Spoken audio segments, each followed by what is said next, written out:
Halo Sobat Semina Padi, salam jumpa kembali.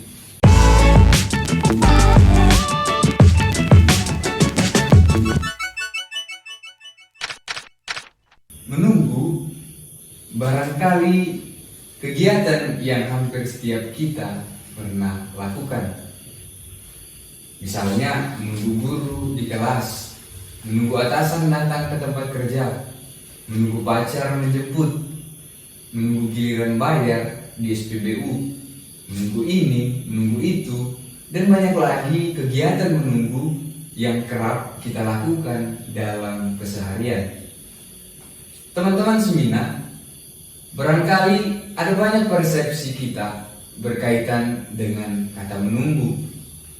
Menunggu bisa saja merupakan hal yang membosankan dan bisa juga menjadi hal yang menyenangkan bagi sebagian orang. Memang, fenomena menunggu ini umumnya merupakan salah satu kegiatan yang kurang disukai banyak orang. Entah itu laki-laki atau perempuan, anak-anak atau orang tua, kakek-kakek atau nenek-nenek, pemuda ataupun pemudi. Kebanyakan orang menganggap kalau menunggu itu membosankan dan akan semakin menyebalkan dan membosankan bila yang ditunggu itu tak kunjung datang. Barangkali itulah alasan mengapa orang kurang suka menunggu. Balik lagi, menunggu tentu tidak terlepas dalam dimensi ruang dan waktu. Berbicara tentang waktu, ada banyak filsuf yang mengemukakan pendapatnya. Dalam kesempatan kali ini, kita akan lihat pandangan Henri Bergson mengenai waktu. Henri Bergson adalah filsuf kelahiran Paris, Prancis, yang lahir pada 18 Oktober 1859 dan meninggal pada 4 Januari 1941. Ada banyak karya dari filsuf Prancis beraliran intuisionisme ini. Misalnya bukunya tentang materi dan ingatan yang terbit pada tahun 1896. Kemudian tentang evolusi kreatif yang terbit pada 1907. Dan masih banyak buku lain yang cukup laris pada zamannya. Dalam hal menunggu, pasti teman-teman, entah sadar ataupun tidak sadar, pernah mengatakan, kok lama ya? Atau lama lagi enggak sih? Perkataan itu terucap mungkin karena ketidaktepatan dalam kehadiran atau juga kebosanan karena terlalu lama menunggu. Dalam kesempatan lain, ketika menunggu bersama teman, pasti juga kerap terjadi perbedaan pendapat mengenai waktu. 30 menit itu bisa saja sangat singkat bagi saya, tetapi sangat lama bagi teman saya. Padahal kita berada di ruangan atau tempat yang sama, memiliki waktu tunggu yang sama, yakni 30 menit, dan menunggu hal yang sama pula. Tetapi muncul perbedaan pendapat mengenai lama waktu menunggu itu. Kemudian muncul pertanyaan, benarkah sifat waktu itu mutlak? Atau apakah sebenarnya waktu itu relatif? Benarkah 1 jam itu 60 menit? Atau apakah 1 jam itu sebenarnya 10 menit? Pertanyaan-pertanyaan ini didasarkan pada contoh yang telah saya sebutkan tadi. Teman Semina, kali ini kita akan coba menjawab pertanyaan tersebut dari perspektif Henri Bergson. Penemuan terbesar Bergson ialah apa yang ia sebut dengan durée, atau dalam bahasa Inggris duration. Agak sulit memang untuk mencari padanan kata ini dalam bahasa kita, bahasa Indonesia. Kata yang mendekati dalam bahasa Indonesia untuk mengungkapkan dure ini adalah lamanya. Dalam perspektif Bergson, waktu dibedakan menjadi dua macam, yakni waktu secara kuantitatif dan secara kontinuitas atau berkelanjutan.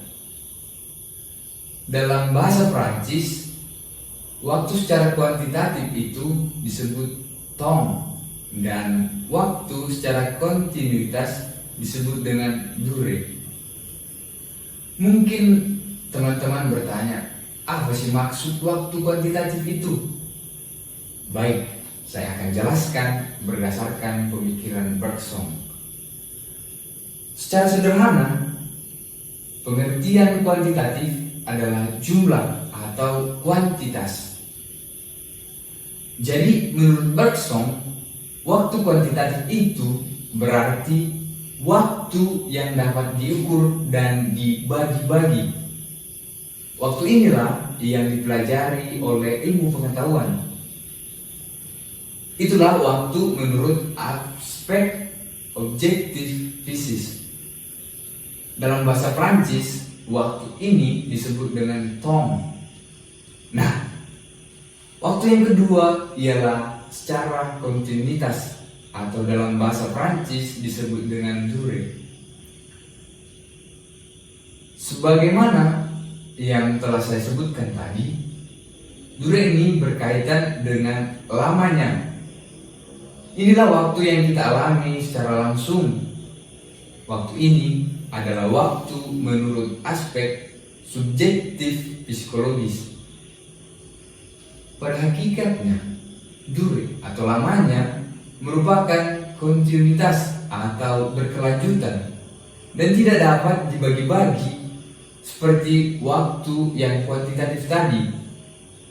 Mungkin Anda ada yang bertanya, terus bedanya apa? Saya akan coba untuk menjelaskan perbedaan keduanya melalui contoh.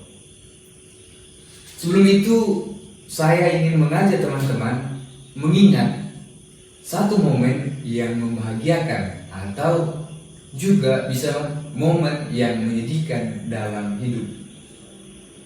Mungkin ada banyak jawaban, misalnya ada yang memilih membayangkan momen memenangkan pertandingan atau olimpiade. Ada juga yang memilih momen selek dengan besti atau momen ketika menikmati senja bersama kekasih. Atau juga ada yang memikirkan momen liburan ke Bali bersama keluarga. Nah, bagaimana perasaan teman-teman saat terjadinya peristiwa-peristiwa itu atau momen-momen itu? Apakah kalian merasa waktu bergulir begitu cepat? Atau justru bergulir begitu lambat? Saya yakin dengan ilustrasi tadi, teman-teman mulai melihat letak perbedaannya. Waktu secara kuantitatif atau temps adalah waktu yang dapat kita bagi-bagi.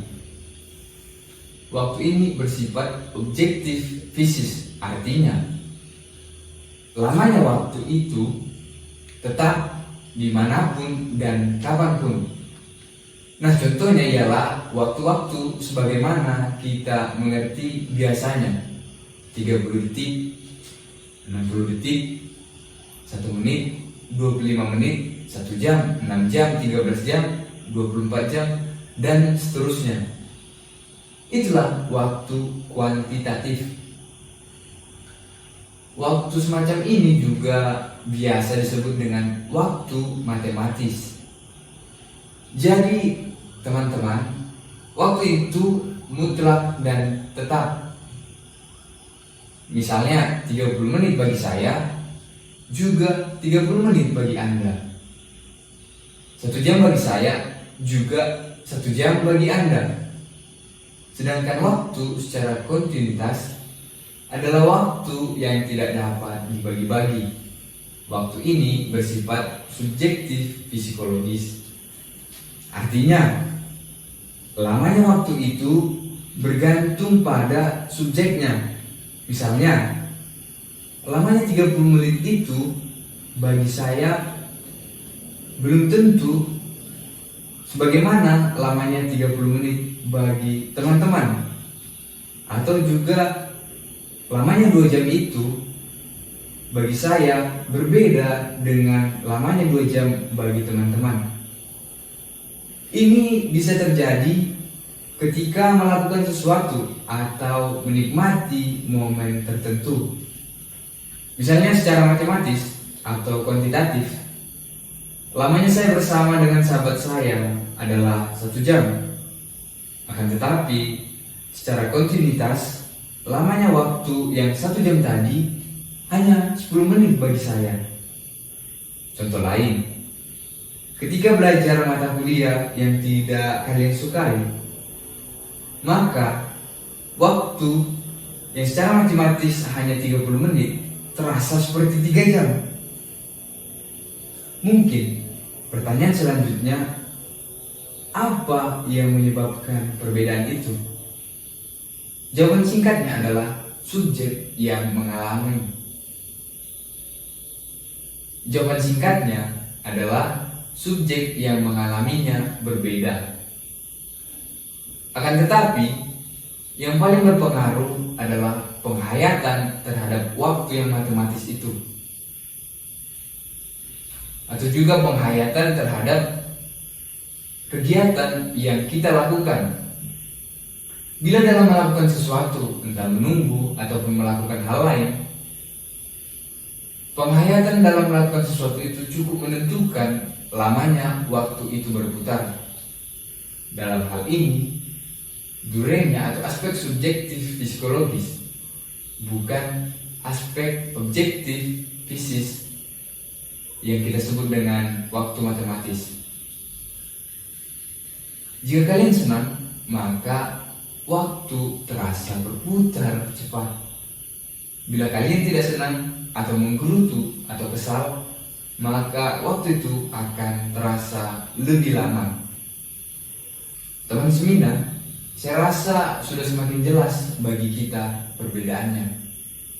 Jadi, dengan melihat perbedaan keduanya, yakni antara Toms dan Dure, kita semakin tahu bahwa berdebat tentang lamanya waktu ketika menunggu bersama teman tidak terlalu berguna, karena memang itu ada dalam aspek subjektif psikologis. Baik, sekian dari saya, semoga bermanfaat dan salam Seminar Pagi.